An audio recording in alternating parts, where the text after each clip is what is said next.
Assalamualaikum warahmatullahi wabarakatuh. Kembali lagi di channel Berita Mistis.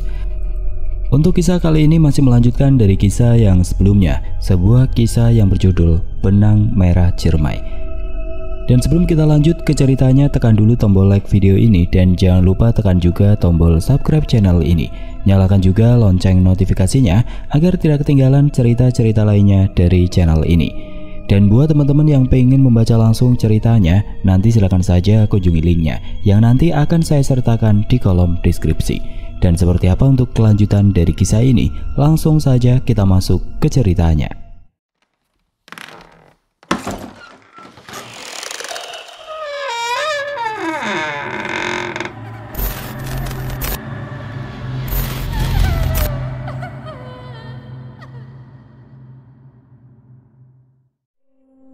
Sorak ria seketika meledak saat seorang pria berbaju putih telah mengungkapkan jika Rudy dan Ningtyas sudah menjadi suami istri secara sah bagi aturan mereka.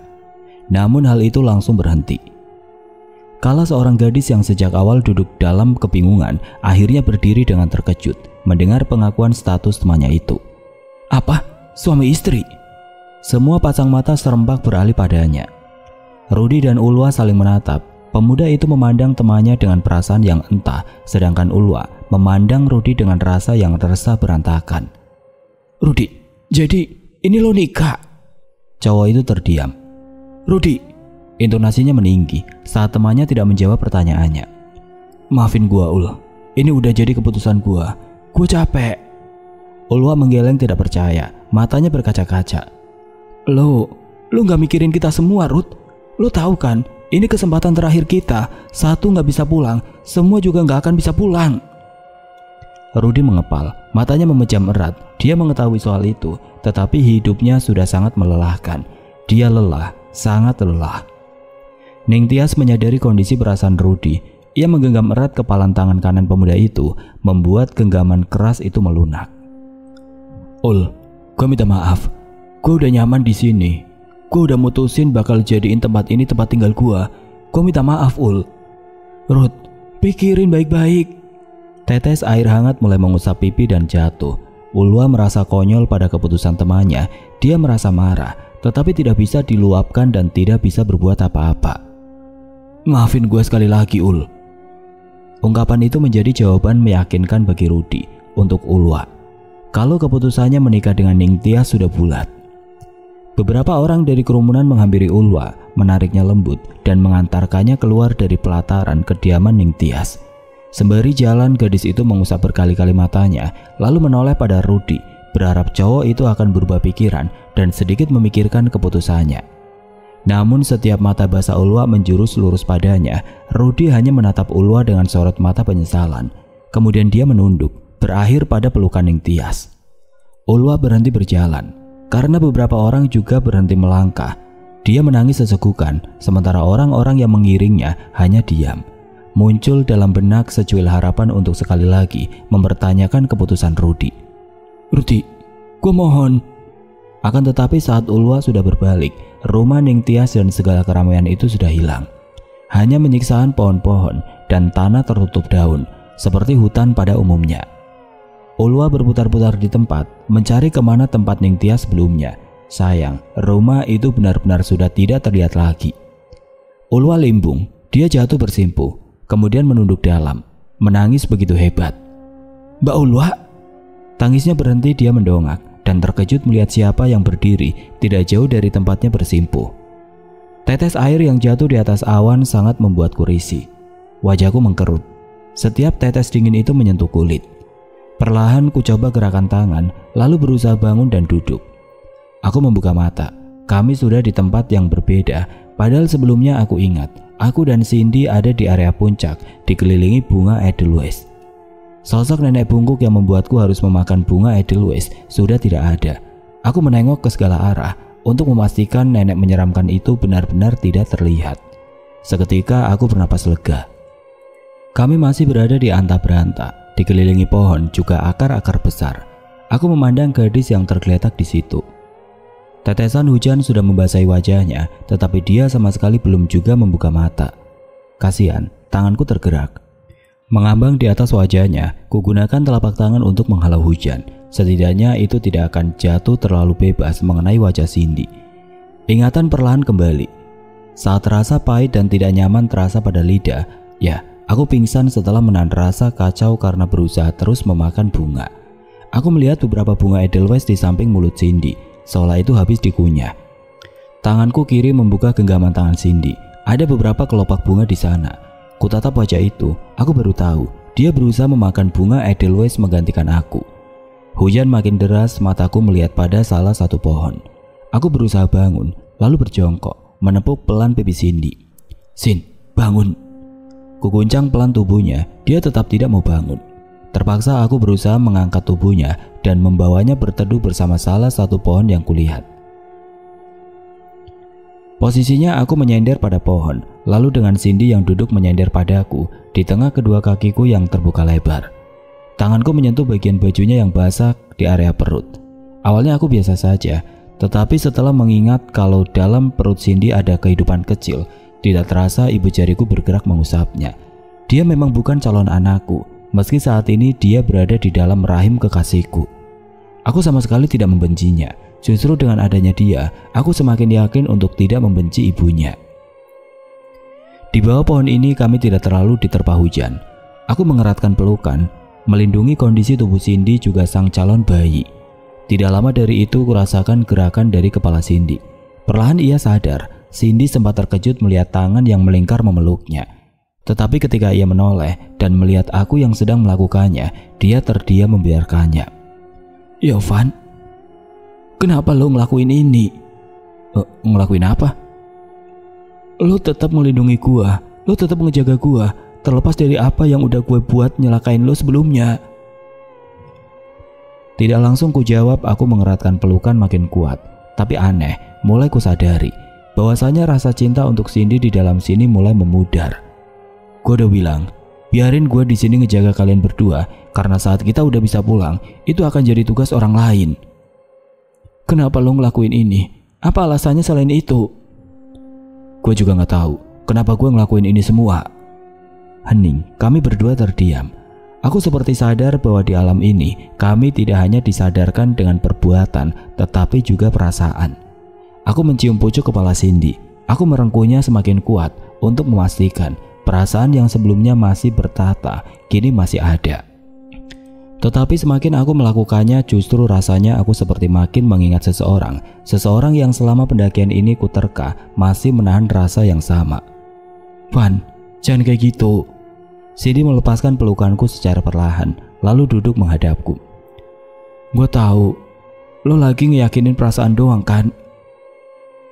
"Gue tahu Van, lo gak perlu repot-repot ngelakuin itu. Kalau emang kenyataannya perasaan lo buat gue udah gak ada, itu gak masalah, gue juga sadar. Seenggaknya dengan hilangnya perasaan lo perlahan di sini, itu ngebuat hati lo gak akan kerasa terlalu sakit. Gue tahu hubungan lo sama Ulwa, Van, dari Dito. Maafin gue hadir di antara kalian berdua.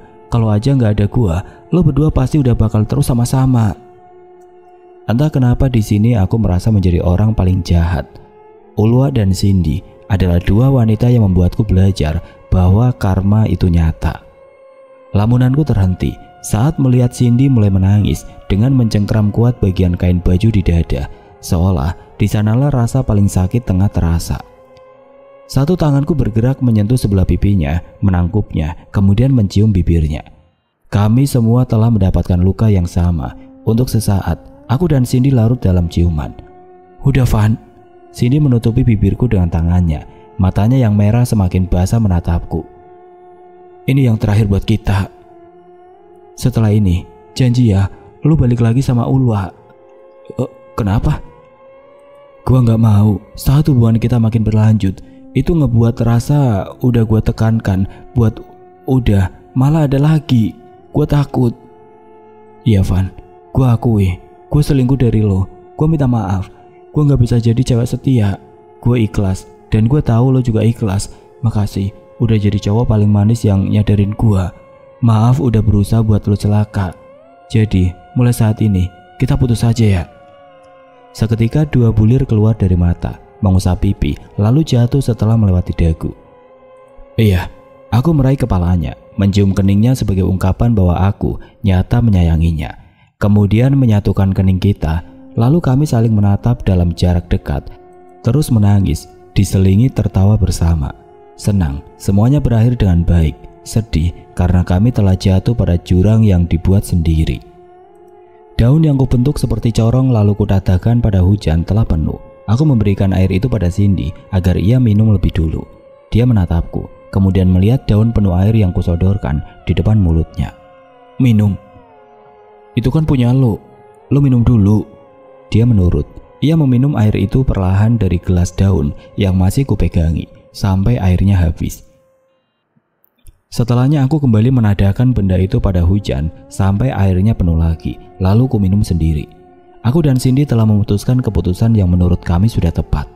Terkadang seseorang datang bukan untuk kita miliki atau terus memberikan rasa cinta penuh kebahagiaan.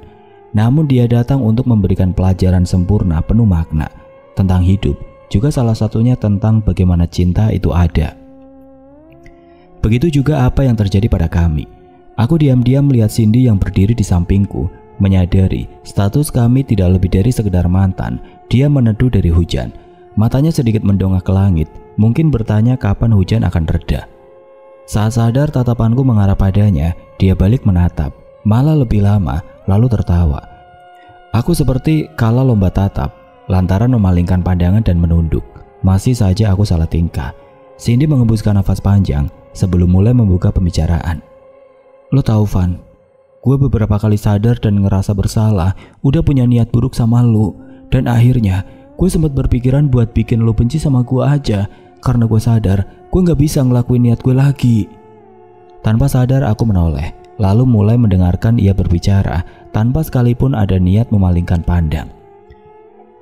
Maafin gue tentang tingkah-tingkah gue yang menyebelin. Ya, gue sengaja ngelakuin itu supaya lo benci sama gue. Gue pikir gue berhasil, ternyata enggak. Gue sadar gue gak bisa kehilangan lo, tapi gue sadar diri buat terus ada di samping lo. Sekali lagi, maafin gue ya Van.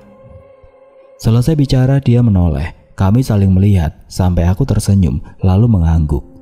Senang, pada akhirnya aku pun mendapat jawaban dari sebagian besar pertanyaan yang tertahan. Tentang Cindy, tentang sikapnya yang sebenarnya, aku pun menyadari kalau dia sudah memiliki niat untuk membuatku mati. Tuhan memang adil. Tanpa perlu aku bersusah payah membela diri, Cindy telah sadar dengan sendirinya.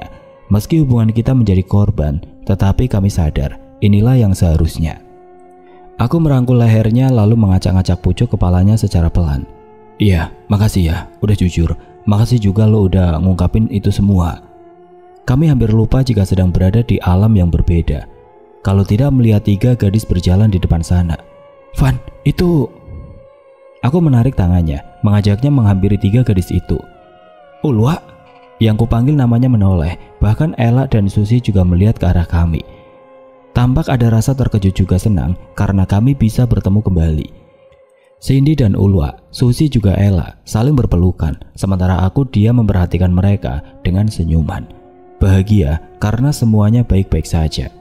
Van, lu baik-baik aja kan? Tanya Ulwa. Aku masih diam, bukan tidak mendengar pertanyaannya. Hanya saja debaran di dada mulai terasa saat aku melihat matanya. Yo Van, aku sedikit terkejut. Iya, gue baik-baik saja Ul. Dia tersenyum. Refleks aku melihat ke arah Cindy, terlupa bahwasanya hubungan kami sudah tidak sama lagi seperti sebelumnya, sehingga aku masih terbawa, tetap berpikir menjaga jarak dengan Ulwa demi menjaga perasaannya. Namun Cindy ternyata tersenyum juga, seolah dengan begitu ia mendukung kembalinya kami berdua. Lo gak ketemu sama Anwar dan yang lain apa? Susi memecah suasana. Belum. Kami semua yang mulai bahagia menjadi murung. Kalian? Akan tetapi entah secara kebetulan atau memang sudah ditakdirkan. Anwar? Celetuk Susi. Kami menoleh ke salah satu arah. Terlihat Anwar, Cipto, Dito dan Bagas berjalan secara hati-hati ke arah kami. Akhirnya kami kembali bersama lagi, senang dan lega, sampai akhirnya kelegaan itu tidak terjadi sepenuhnya, sebab aku menyadari tidak ada Rudy bersama mereka. Lu semua gimana keadaannya? Tanya Cipto. Aman. Kita baik-baik saja, timbal Ella. Rudy mana? Gak sama kalian? Tanyaku pada akhirnya. Mereka saling menoleh satu sama lain, mencari keberadaan Rudy dan begitu menyadari tidak ada, sama mempertanyakannya. Ulwa menunduk, dia tampak sedih. "Ul, lu kenapa?" Kami semua duduk di batu. Ulwa duduk di antara Susi dan Cindy. Dia menceritakan semua tentang Rudy. Aku terkejut bukan main, begitu juga yang lainnya. Rasanya semua usaha telah sia-sia. Ditambah Cipto dan Anwar bercerita kalau mereka telah bertemu dengan sosok laki-laki berpakaian putih yang sebelumnya membangunkan kami, memberitahu bahwa kami semua sudah berada di alam ini 3 hari. Semuanya semakin terasa rumit. Juga tidak menyangka.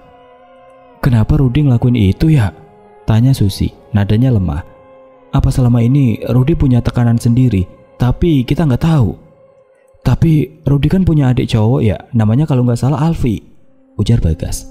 Beberapa di antara kami mengangguk, termasuk aku, membenarkan. Ingatan yang terlewati kembali, aku ingat saat Rudy menceritakan sosok wanita dalam mimpi. "Cewek itu selalu datang di mimpi gua, Van. Cantik banget orangnya." Aku ingat saat dia mengeluh dengan lelahnya mempertahankan ekonomi. "Lu sakit, Rud?" Dia mengangguk, lemas, wajahnya pucat. "Kenapa lu maksain masuk kerja?" "Kalau gue nggak kerja, nanti nasib Alfi sama gue gimana, Van? Alfi masih sekolah, butuh biaya banyak." "Tapi lu lagi sakit, kenapa nggak istirahat 2 hari saja? Daripada sakit lu makin parah." Rudy hanya tertawa saat itu, tertawa remeh, lalu dia termenung, kemudian berkata, "Kadang gue juga ngerasa capek banget, Van." Teringat juga saat Rudy kutawari Rukiah agar tidak terus bermimpi dengan sosok yang sama, namun dia justru menolak. Membuatku saling mengaitkan setiap perkara kalau sebenarnya Rudy mengajak kemari memang untuk menemui gadis dalam mimpi. Ada rasa menyesal karena ternyata status pertemanan kami hanya sebatas kata, tetapi penderitaan sesama kurang perhatian. Aku tidak menyalahkan Rudy tentang ini karena pasti dia hanya manusia biasa yang sebenarnya sangat kesepian. Jadi ketika ada sebuah kebahagiaan yang tidak pernah dia rasakan, Rudy mencoba mempertahankan, meski kebahagiaan itu sulit diterima akal sehat. Dalam sejenak, rasa kembali pulang menjadi pasrah. Aku bisa melihat dari semua raut wajah mereka, tetapi ketika aku melihat Cindy, aku teringat pada kehidupan kecil dalam perutnya. Tidak terbayang jika kami harus tinggal, bagaimana nasib Cindy dan anaknya. Tidak terlupakan juga Rudy. Mengingat semua kenangan sehari-hari dalam lingkar pertemanan selama 2 tahun ini, dia adalah sosok yang sebenarnya sangat peduli.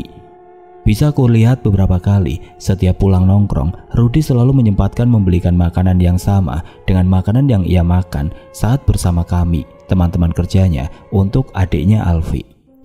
Hal tersebut membuatku sedikit memaksa diri untuk mencari akal bagaimana untuk pulang dari alam Ciremai. "Kita harus cari Rudy." Semua orang menatapku. Aku tahu sebagian tatapan mereka bingung, sehingga aku kurang mendapat rasa dukungan karena mereka sudah hampir kehilangan harap untuk bertahan. "Kita harus cari Rudy di mana, Van?"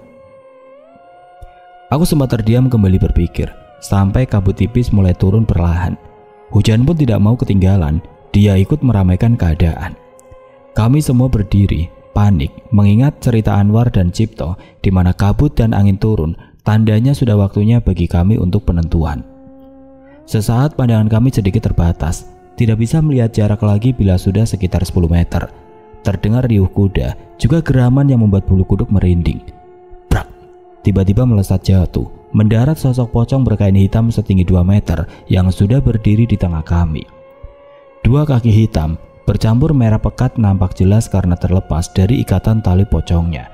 Juga salah satu tangan dengan kulit mengelupas seperti sisik ular keluar dari kain hitam tersebut sembari memegang parang. Kami semua terkejut dan refleks mundur secara acak. Pocong itu mulai mengayunkan parangnya. Sialnya, kenapa harus ke arah Cindy? Aku segera berlari ke arahnya, merangkulnya, mengajak menunduk. Lalu kami jatuh bersama. "Lu gak apa-apa?" tanyaku panik. Dia tampak syok, tetapi matanya mendelik dengan wajah setengah mendongak.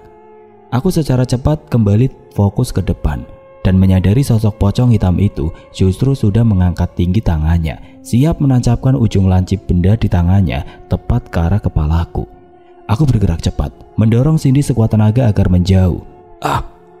Terdengar ia meringis karena terlalu kasar, sedangkan aku langsung jatuh duduk ke belakang. Mataku membola, dadaku naik turun ketika parang pocong itu menancap pada tanah di antara kedua kakiku yang terbuka lebar. Dia menarik senjatanya dengan gerakan tubuh yang bergetar-getar bagai tulang tengkorak yang hanya tertempel dengan lem. Pes! Dua mataku mendelik. Aku sempat syok ketika pocong hitam itu hampir hancur menjadi dua bagian. Di belakang tubuh pocong yang jatuh bagai tumpukan daging tanpa tulang, terlihat Dito berdiri, memegang kayu dengan kedua tangannya. "Bangun, Van!" Itu berhasil mengembalikan kesadaranku. Tanpa berlama-lama aku bangun, mencari posisi aman. Cindy, Ulwa, Susi, dan Ella berkumpul di salah satu sudut. Di depan mereka ada Cipto dan Bagas yang melindungi. Tidak terlihat Anwar ada di posisi mana.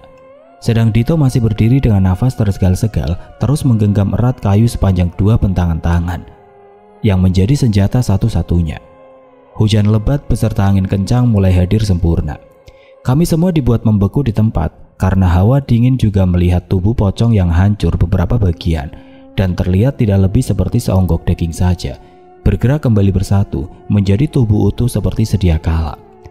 Tanah di sekitar kami semua mulai timbul, menggunduk, lalu keluarlah kepala pocong berkain putih kumal.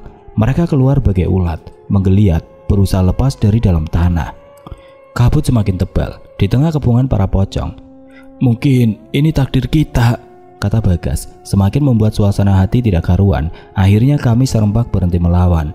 Dito menjatuhkan kayunya. Sadar bahwa kami tidak bisa pulang, aku, Dito, Cipto, dan Bagas saling memandang satu sama lain. "Tunggu!"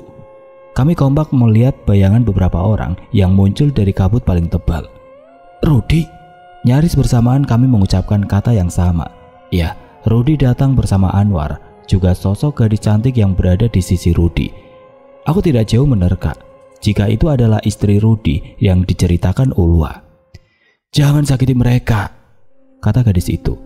Pocong hitam itu melayang menghampiri Rudi, Anwar, dan gadis cantik tersebut.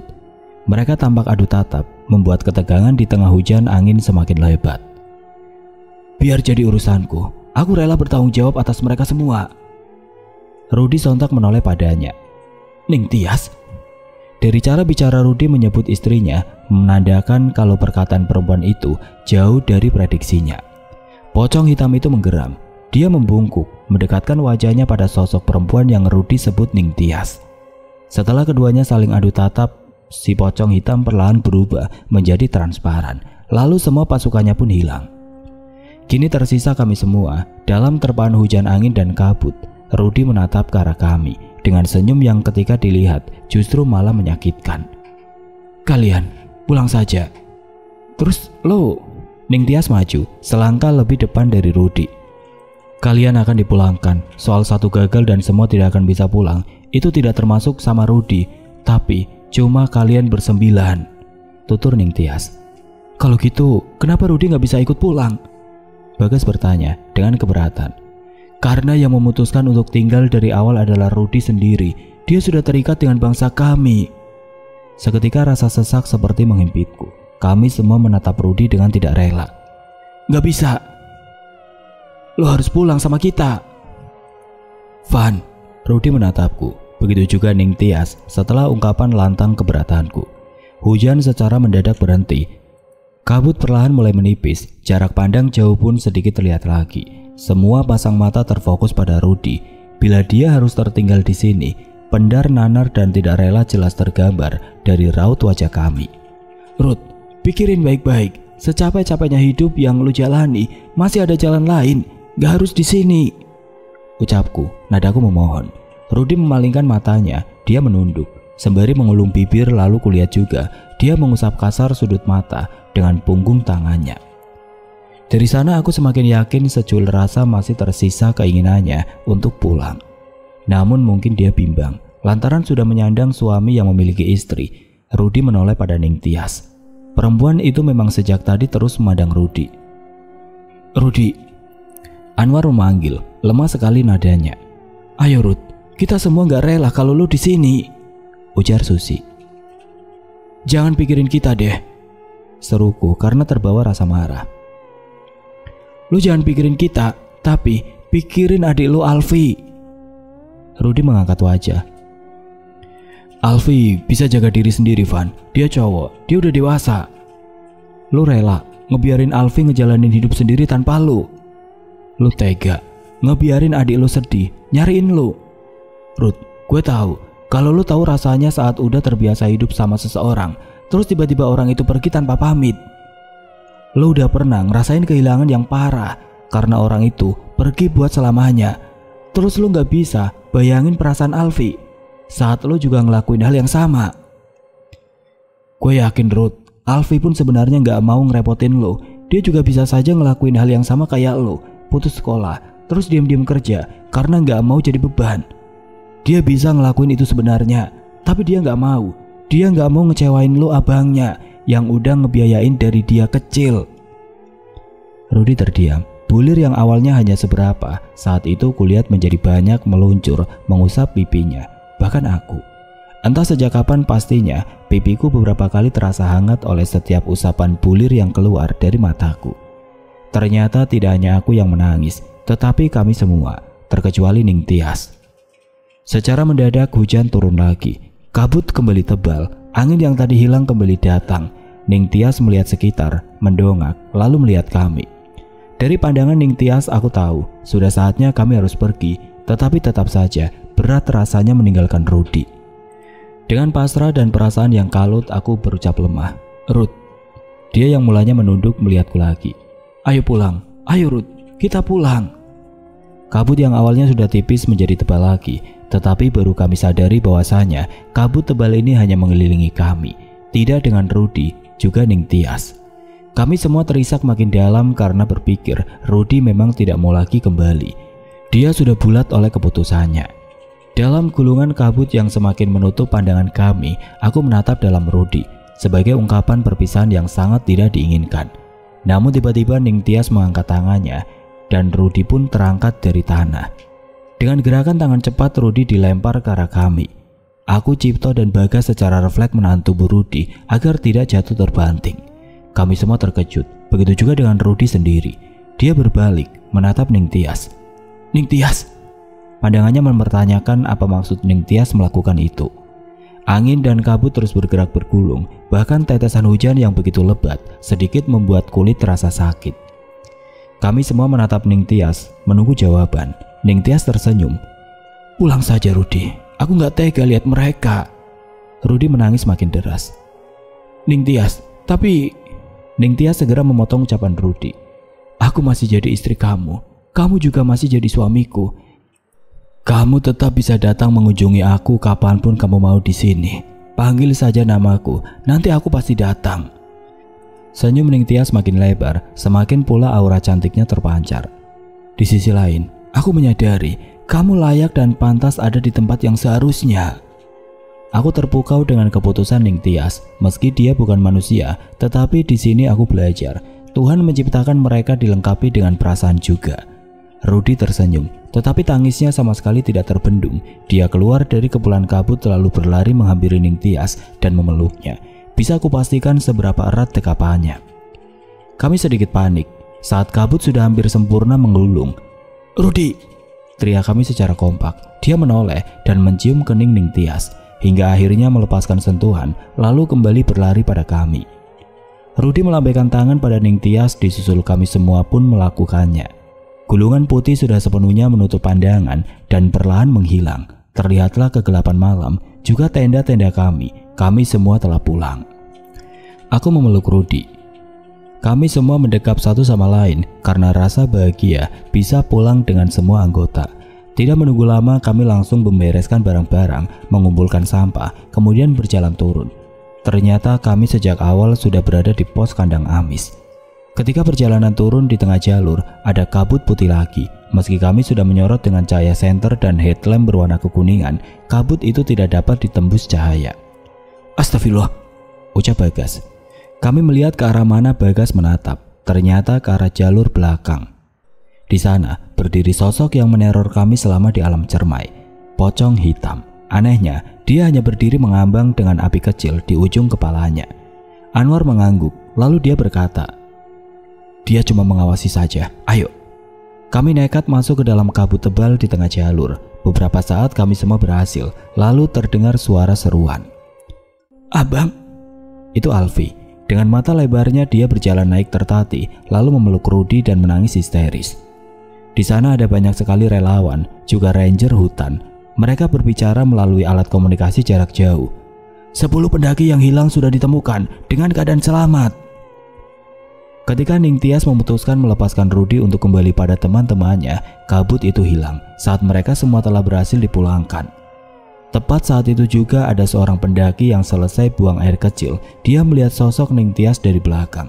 Karena penasaran ada gadis cantik di hutan sendirian, pendaki laki-laki itu menghampiri Ningtyas dan menepuk pundak tidak berkain itu.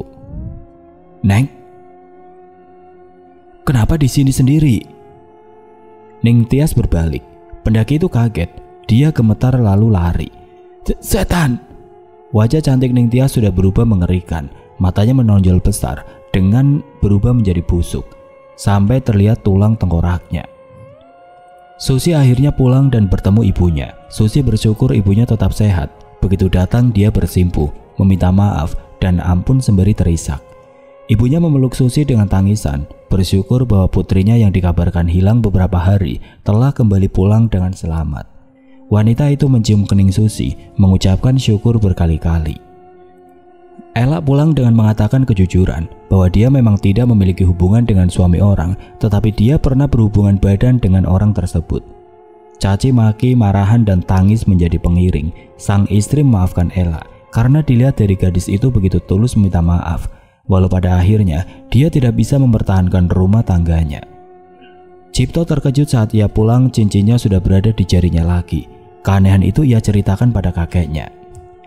"Isi cincin itu sengaja pindah tangan karena sadar kalau salah satu teman kamu itu lebih dalam bahaya. Jadi dia secara inisiatif pindah ke teman kamu buat melindungi dia." Terjawab, kenapa cincin itu pindah secara gaib pada Yovan? Karena Yovan dari awal sudah ditandai untuk dibuat celaka. "Emang isi cincin itu wujudnya kayak apa, Ki?" "Setengah manusia setengah hewan." "Punya nama nggak, Ki?" "Punya. Namanya Wedusa. Wedus dari bahasa Jawa yang artinya kambing, manusia setengah kambing." Beberapa hari setelah kejadian itu, Yovan mengajak Ulwa untuk menemui Cindy dan seseorang. Cindy akhirnya mempertemukan Yovan dengan Ardi. Tidak ada perkelahian ataupun umpatan. Mereka saling bertemu, membicarakan masalah yang sedikit lagi akan selesai. Yovan menepuk pundak Ardi sambil tersenyum. "Tanggung jawab lo, bro." Ardi balas tersenyum, tetapi diselimuti rasa tidak enak. Bagaimanapun dia tetap menjadi salah satu alasan hubungan Yovan dan Cindy harus berakhir. "Pasti," jawab Ardi. "Maafin gue ya bro," kata Ardi. Raut wajahnya menunjukkan penyesalan. Yovan tetap tersenyum dan mengangguk. "Gue percayain Cindy sama lo. Tolong jaga Cindy lebih baik dari gue. Jangan lo sakitin dia. Tanggung jawab. Rawat anak kalian sampai gede ya." Lalu keduanya berpelukan secara pria. Di tempat tidak jauh dari Yovan dan Ardi, Ulwa dan Cindy juga tengah berbicara. "Mbak, maafin aku ya, karena udah hadir di antara kalian." "Maksud Mbak Cindy apa?" "Kalau aja waktu itu aku gak nekat deketin Yovan, pasti kalian masih terus bersama-sama." Ulwa mulai paham. "Itu bukan salah Mbak Cindy, itu sudah keputusan Yovan sendiri kok." "Tetap aja Mbak, aku merasa salah, maafin aku ya." Cindy menangis. Bagaimanapun dia juga merasakan penyesalan. Ulwa menenangkan Cindy. Dia memeluknya seperti sahabat. "Mbak, kenapa Mbak mutusin Yovan? Padahal aku tahu Mbak sebenarnya sayang banget sama dia." Cindy menyeka air mata lalu tersenyum simpul. "Aku percaya sama kata-kata. Mencintai gak harus saling menyakiti. Contohnya Mbak Ulwa. Mbak masih cinta sama Yovan, tapi Mbak merelain dia sama aku. Bahkan saat pendakian, Mbak nahan rasa cemburu hanya buat ngejaga perasaan aku. Jadi Yovan memang pantas dapat yang lebih baik dari aku." Tidak terasa mata Ulwa berkaca-kaca. Dia tersenyum lalu memeluk Cindy tanpa kata. Sebelumnya Yovan dan Ulwa memang sudah menjalin hubungan, bahkan sudah hampir ke jenjang tunangan seperti Cindy dan Yovan. Tetapi Yovan tiba-tiba saja berubah lalu meninggalkan Ulwa dengan alasan merasa tidak pantas. karena tidak sengaja mendengar dia dibandingkan dengan seseorang oleh ayah Ulwa. Setelah Ulwa mempertanyakan kenapa ayahnya berkata demikian pada Yovan, ayahnya menjawab, "Ayah ngelakuin itu biar dia itu termotivasi buat cepet-cepet halalin kamu, Ulwa." "Tapi gak gitu caranya, apalagi cowok yang ayah bandingkan sama Yovan itu bohong. Aku gak punya mantan dengan nama itu." Sejak saat itu Ulwa merahasiakan kalau hubungannya dengan Yovan telah selesai dari sang ayah. Di balik itu ternyata Susi sudah tahu hubungan keduanya dari awal. "Kenapa lu gak ngomong sama bokap lu tentang putusnya lu sama Yovan?" "Gue gak mau. Ayah berpikiran buruk sama Yovan karena Yovan mutusin sepihak. Padahal andai saja ayah gue gak ngomong begitu, pasti Yovan gak ngerasa kecil hati. Lagian cara ayah juga salah sebenarnya. Tapi gue gak bisa nyalain dia karena namanya ayah ke anak, pasti itu dilandasi sayang." "Kalau gitu lu ngomong ke Yovan aja yang sebenarnya. Kalian kan baru putus 2 bulan. "Gue gak bisa, Sus." "Kenapa?" "Yovan udah punya pacar, namanya Cindy." Itu semua terjawab kenapa Ulwa merasa tidak nyaman saat melihat Yovan dan Cindy bersama. Sementara hubungan Yovan yang tahu adalah Cipto, Yovan melakukan hal yang sama. Dia tidak memberitahu nasib hubungannya pada orang tuanya. "Kenapa lu gak ngomong?" tanya Cipto. "Gue gak mau, orang tua gue sedih karena tahu anaknya dibandingin sama orang lain. Lagian gue juga malu kali tok ngomonginnya. Masa gue ninggalin cewek karena alasan itu?" "Ya udah, pertahanin aja." "Nggak bisa. Apa kata bokap Ulwa bener? Anaknya harus cepet dihalalin. Sedangkan gue pengennya tunangan dulu, sekalian ngumpulin duit buat tambah modal nikah." "Tapi lu sama Ulwa hampir 3 tahun. Apa nggak sayang lu?" "Kadang kita nggak harus ngeyakinin cewek kita doang tok, tapi sama bapaknya juga. Anak orang itu mau kita petik, ya harus dapat restu dari yang ngerawatnya dari benih. Gue serahin aja sama yang di atas. Gue percaya sama takdir." Merasa semua sudah selesai, mereka kembali berkumpul saat akan pulang. "Sin, gue balik ya." "Iya Van, hati-hati." Yovan melihat ke arah Ardi. "Titip Cindy ya bro." Ardi tersenyum. Melihat itu Cindy tersenyum dan mengikuti kata-kata Yovan. "Mbak Ulwa, titip Yovan ya." Ulwa tertawa. "Pasti mbak." Yovan mengusap acak pucuk kepala Cindy. "Jaga diri baik-baik, kasih tahu gue kapan nikahnya, dan jangan lupa kalau udah lahiran kabarin juga." Cindy mengangguk cepat. Saat itu mereka mengunjungi Bagas yang sakit di rumah sakit. Semua hadir, terkecuali Ella dan Cindy yang memang beda kota dengan mereka. "Ya elah Gas, pakai sakit segala. Nih, gue beliin sesuatu," kata Anwar, memberikan Tupperware kecil. "Ini apaan?" "Susu campur kuku Bima." "Gue penasaran deh," seletuk Dito. "Apa?" tanya Yovan. "Kok bisa Rud? Lu datang tepat waktu saat kita lagi dikepung pocong." Rudi menoleh pada Anwar. Anwar langsung membuang muka, melihat ke arah lain. Rudi tertawa dan mulai bercerita. Pada saat itu, saat suara kerincing dan riuh datang bersama kabut pertama kali, Anwar syok melihat hantu setengah badan. Dia refleks berlari dan tanpa sengaja ia menemukan rumah Ning Tias yang keadaannya sudah sepi. Dia masuk ke rumah dan tidak sengaja masuk juga ke salah satu ruangan kamar. Rudi dan Ning Tias terkejut. Begitu juga Anwar. Dia berdiri menyender dengan nafas ngos-ngosan lalu mendelik melihat Rudi bersama wanita. Sejenak Anwar langsung mengerti keadaannya. Lagi malam pertama ya Rud. Sorry, lanjut aja lagi." Setelahnya Anwar keluar. Tetapi ketika sudah menutup pintu, Anwar langsung kembali ingat dengan situasi kalau mereka harus menemukan Rudi. Dia sontak membuka pintu lagi, lalu berlari menarik tangan Rudi, mengabaikan Ning Tias yang duduk di tepi ranjang bambu beralaskan tikar dengan bingung. "Rud, lu harus tolongin kita semua, kita harus pulang. Oh ya, minta tolong ke istri lu juga. Bini lu kan setan, pasti bisa nolongin kita karena sesama setan. Ayo Rud, kasihan yang lain." Anwar bergelagat panik sampai dia tidak sempat menyaring kata-katanya. Untung Rudi dan Ning Tias tidak marah. Mereka paham dan Ning Tias mengangguk pada Rudi mengiyakan, bersedia menolong. Beberapa bulan kemudian saat lingsir malam, Rudi mendengar suara tangis bayi di luar rumahnya. Dia lantas mencari sumber suara itu hingga akhirnya menemukan Ning Tias berdiri di samping pohon dekat gerbang rumahnya. Rudi tersenyum, dia memeluk istrinya. Setelahnya Rudi tertegun melihat 2 bayi digendong Ning Tias. "Ini anak kita." Ningtyas memberikan bayi yang normal, sepenuhnya terlihat seperti manusia pada Rudy. Aku mau kamu jaga satu anak kembar kita ini. Dia yang wujudnya sempurna kayak manusia. Rudy menatap bayi itu, bayi perempuan dengan tanda lahir berwarna merah muda pada bagian punggung sampai paha. Sedangkan anak laki-laki kita ini biar aku yang jaga. Bayi itu memiliki tanduk di tengah keningnya, berbulu tipis, kulitnya halus seperti manusia tapi berwarna abu-abu. Rudy tersenyum, dia mengusap wajah cantik Ningtyas. Udah dikasih nama? Belum. Kalau gitu, anak kita yang cewek, aku kasih nama Lora Jahan. Dan yang cowok, aku kasih nama Mahendra Buana Cermai. Rudy lalu menjelaskan arti nama putra-putrinya. Mahendra adalah gunung, Buana adalah tempat tinggal Ningtyas yang berada di daerah Pos Sangga Buana, Cermai adalah Gunung Ciremai. Sedangkan Lora artinya loro, diambil dari bahasa Jawa yang artinya dua, sedang Jahan artinya dunia. Dua nama yang Rudy berikan pada anaknya dia artikan sebagai dua anak yang terlahir dari orang tua yang berbeda alam, yang terlahir di Gunung Cermai, tepatnya di Pos Sangga Buana. Ningtyas balas tersenyum. Aku suka nama itu. Sebelum pergi, Ningtyas meminta Rudy menyiapkan kendi di dalam kamarnya. Kendi? Buat apa? Kamu nanti bakal tahu jawabannya saat pagi kamu lihat isi kendi itu. Itu adalah sebagian tanggung jawabku untuk kehidupan kamu dan Lora. Ningtyas pamit pada Rudy. Dia mempercayakan Lora padanya. Rudy pun melakukan apa yang diperintahkan Ningtyas. Begitu dia membuka kendi pada pagi harinya, setumpuk uang ratusan ribu ada di dalamnya. Setelah pertemuanku dengan Cindy, aku segera mengajak Ulwa pergi ke wisata yang berada di perbukitan. Sengaja agar mengingat ketinggian.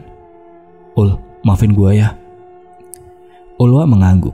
Dengan mata yang belum juga aku berkata lebih dari itu, dia sudah menangis, menjelaskan lapangnya hatinya untuk menerima maafku. Mulai saat ini, kita mulai dari awal ya.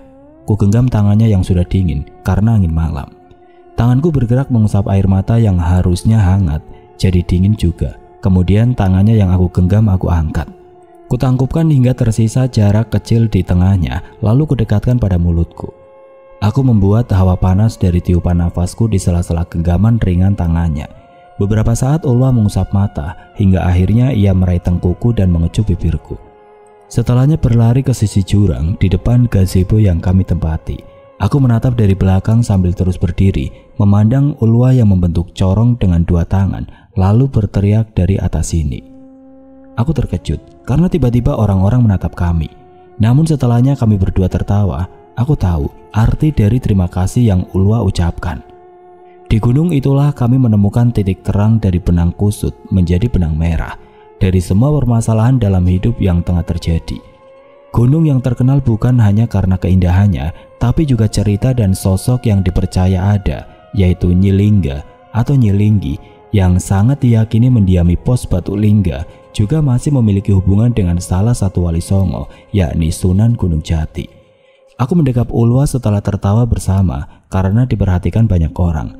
Lantaran Ulwa berteriak, dalam lubuk hati paling dalam, kuucapkan, terima kasih Gunung Ciremai.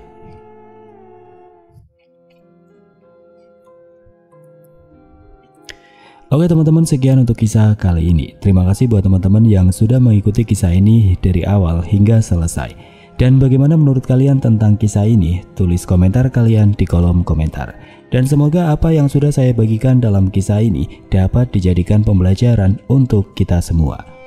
Buat teman-teman yang baru bergabung, jangan lupa untuk like, komen, share, serta subscribe channel ini. Dan nantikan kisah-kisah horor berikutnya tetap di channel Berita Mistis. Wassalamualaikum warahmatullahi wabarakatuh.